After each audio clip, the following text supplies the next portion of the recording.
Hello everyone, welcome back to my channel. आज का जो टॉपिक है वो है पॉलिटी रिलेटेड बहुत ही ज़्यादा इंपॉर्टेंट क्वेश्चंस, क्योंकि बहुत ही बार रिपीट हुआ है ये सब क्वेश्चंस। तो मैंने सोचा एक वीडियो में आप लोगों के लिए मैं वीडियो लाती हूँ जहाँ पे पूरा टोटल जो इम्पोर्टेंट क्वेश्चन है पॉलिटी रिलेटेड बहुत बार आया हुआ है, और इस बार और प्रीवियस ईयर का जितना भी सारा एग्जाम है बहुत सारा टाइम पे ये सब क्वेश्चन रिपीट हुआ है, तो वो आप लोग के लिए लाया जाए। तो बिफोर स्टार्टिंग दिस, अगर आप लोग को ऐसा लग रहा है कि हाँ चैनल में इम्पोर्टेंट या एग्जाम से रिलेवेंट वीडियोस आ रहा है, तो make sure to subscribe my channel and also don't forget to press the bell icon so that you don't miss any video. तो चलो स्टार्ट करते हैं। देखो फर्स्ट क्वेश्चन जो है, the Sarkaria commission was set up on the review for the review of the relation between. देखो बहुत ज़्यादा इंपॉर्टेंट क्वेश्चन में क्या बोला गया है कि सरकारिया कमीशन जो है वो मतलब what was the purpose of this commission, ठीक है, क्यों सेटअप हुआ था। To review the relation between centre and state, ठीक है, सेंटर और स्टेट के रिलेशन को रिव्यू करने के लिए सरकारिया कमीशन सेटअप हुआ था, ठीक है। देन उसके बाद moving on to the next question, who make the electoral college for election of the vice president of India. Vice president के इलेक्शन के लिए जो इलेक्टोरल कॉलेज होता है वो कौन लोग बनाते हैं। एक्चुअली इलेक्टोरल कॉलेज मतलब क्या होता है कि कोई ग्रुप ऑफ मेंबर्स होते हैं कुछ, तो वो कौन बनाते हैं, ओनली मेंबर्स ऑफ पार्लियामेंट, ठीक है, मेंबर जो पार्लियामेंट के मेंबर्स है वही लोग बना सकते हैं ये। इसके बाद next question, fourth schedule of the constitution of India. Indian constitution का जो फोर्थ शेड्यूल है वो किससे डील होता है, मतलब किससे रिलेटेड है, allocation of seat for the council of states, ठीक है, allocation of seats for the council of states बहुत इंपॉर्टेंट है, एकदम अच्छे से पढ़ना और क्या करना होगा कि नोट डाउन कर लेना और रिवाइज करना, ठीक है। इसके बाद the act of 1909 was associated with, ये जो एक्ट है 1909 वो किसके साथ एसोसिएटेड है, इंट्रोडक्शन ऑफ सेपरेट इलेक्टोरेट, ठीक है। Then next question, the federal court of India was established. Federal court कब एस्टेब्लिश हुआ था, द आंसर वुड बी 1937, ठीक है, 1937। देन ठीक है, 7th में 8th शेड्यूल है ये। अच्छा, इसके बाद prevention of cruelty to animals is listed in which list of the Indian constitution, कहाँ पे दिया गया है, कॉन्करेंट लिस्ट में, ठीक है। Then moving on to the next question, which of the following is not the feature of Indian constitution.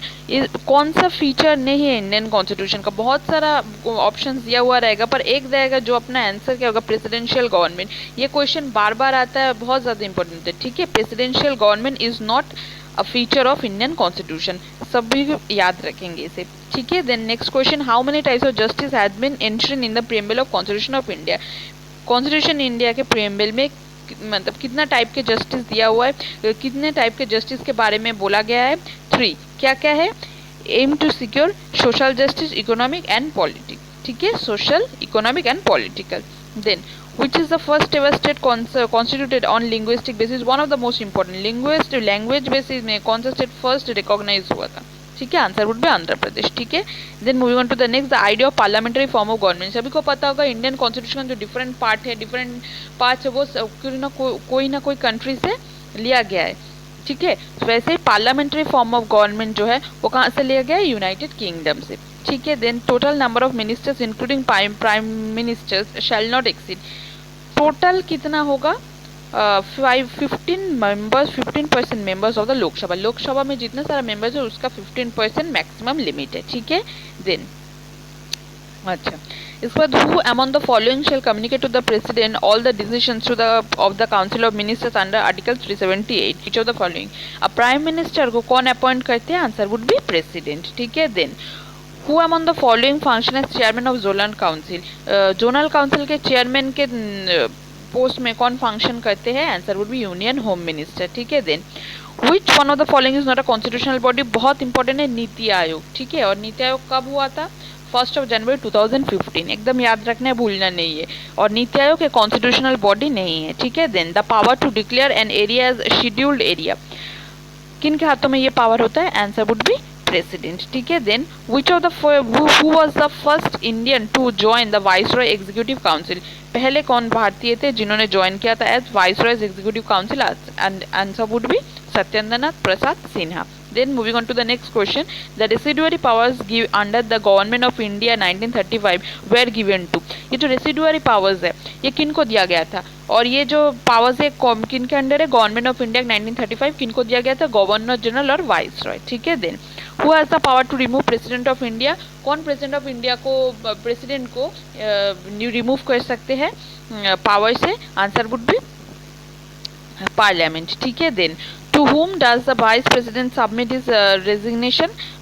किनको vice president अपने रेजिग्नेशन सबमिट करेंगे? प्रेसिडेंट। फिर पहले क्वेश्चन क्या था? Who was the power to remove president of India? किनके पास ये पावर है? Answer would be parliament. Then vice president किनको अपना रेजिग्नेशन सबमिट करेंगे? आंसर वुड बी प्रेसिडेंट, ठीक है। Then which of the following is with respect to removal of जज of supreme court?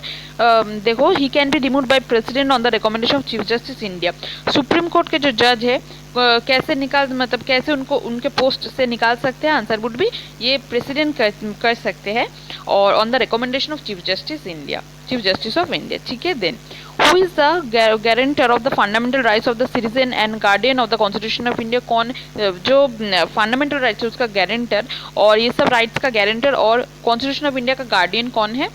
Supreme court, ठीक है। Then who can exercise the power of judicial review as per the constitution? कौन कर सकते हैं ये? Answer would be supreme court, high court, both, ठीक है। Then which of the following exercises casting vote in any case of an equality of votes in the state legislature?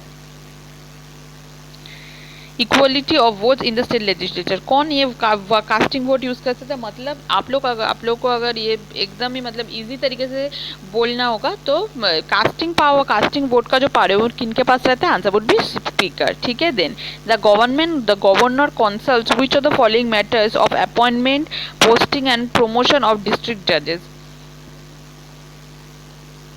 High court, ठीक है। Then which article empowers the parliament to provide for establishment of a central university in the state of Andhra Pradesh? Under article 371E. then next देखो, which part of Indian constitution deals with fundamental rights? कौन सा part में दिया गया ये? Part 3। then who administers the oath of office to the president? Answer would B chief justice of India. ये सब आप लोगों ने बहुत बार देखा होगा और रिवाइज भी किया होगा, पर बहुत ज़्यादा टाइम पे क्या होता है कि एक बार करके छोड़ देते, हम लोग पढ़ते नहीं है बाद में, तो यही प्रॉब्लम हो जाता है। तो ये ना हो, बार बार रिवाइज करना होगा। देन नेक्स्ट क्वेश्चन देखो, which body of is constituted by the president of India to advise on the decision of central resources between the centre state?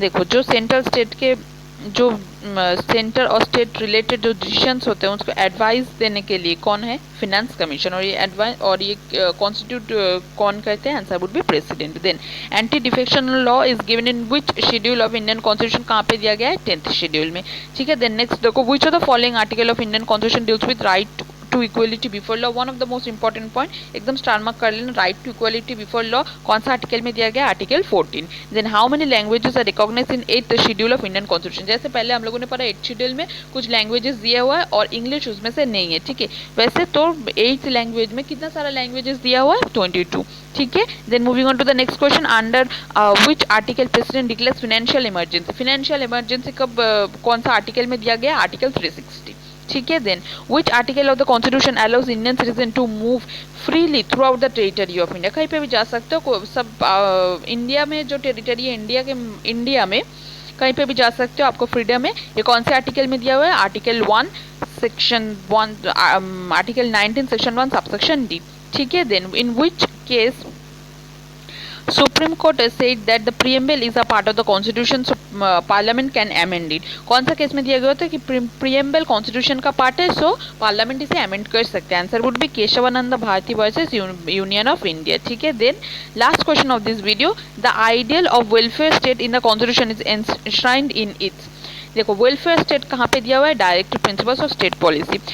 तो इसी के साथ जो इंपॉर्टेंट मोस्ट रिपीटेड क्वेश्चंस है जो जिसमें आप लोग कंफ्यूज होते हो उसका एक वीडियो मैंने बना दिया। I hope you guys will like it, और अगर अच्छा लग रहा है तो चैनल को ज़रूर से ज़रूर सब्सक्राइब करना, वीडियो एंड तक देखना और चैनल को शेयर करना मत भूलना, ठीक है। Bye bye everyone.